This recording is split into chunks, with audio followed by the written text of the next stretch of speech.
S. Putra, selamat datang di Mudilan School. Kali ini saya akan membahas tentang bagaimana membuat judul cerita fiksi.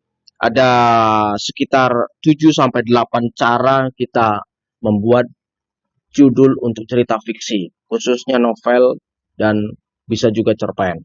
Yang pertama, kita bisa memakai tokoh utama. Misalnya tokoh utamanya itu Dilan, bisa dipakai, atau tokoh utamanya itu misalnya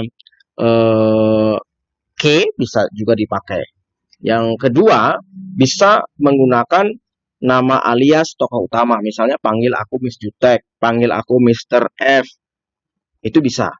Yang ketiga, gabungan subjek dan predikat. Ini tentu berkaitan dengan tokoh utama. Misalnya tokoh utamanya itu Ambara, bisa membuat Ambara jatuh cinta atau Ferdi jatuh cinta dan seterusnya. Kemudian yang keempat, bisa inti cerita. Intinya apa cerita yang kita buat? Itu bisa menjadi sebuah judul. Misalnya intinya itu Cintaku di Kampus Biru. Itu bisa dibuat. Yang kelima, judul simbolik atau secara tidak langsung kita menyuguhkan judul berupa simbol. Misalnya ini, Bilur-bilur penyesalan. Kemudian yang keenam, gabungan nama tokoh utama. Misalnya ini ada Rudi dan Ana, kita singkat menjadi Runa. Ya. Kemudian yang ketujuh, kita memakai angka tertentu, misalnya 666, angka 13, angka 7, atau apapun itu yang bisa kita pakai untuk judul. Kemudian yang kedelapan, gabungan kata dan angka. Ini lebih menarik menurut saya ya. Ada kata, ada angka. Misalnya Cinta 30 Agustus, walaupun memang ada yang memakai angka saja, menurut sebagian orang itu boleh, tapi menurut saya lebih bagus yang ke-8 ini.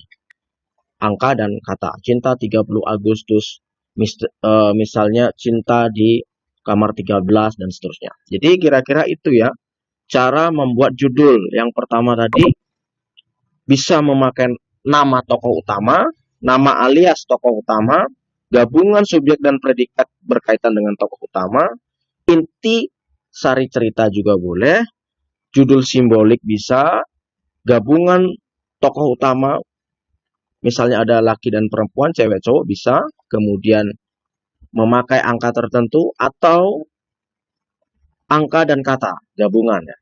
Itu saja, semoga kalian bisa memakai ini, menerapkan ini dalam membuat cerita. Jadi ada beberapa cara kita membuat judul cerita fiksi. Semoga bermanfaat. Sekian dari saya ya.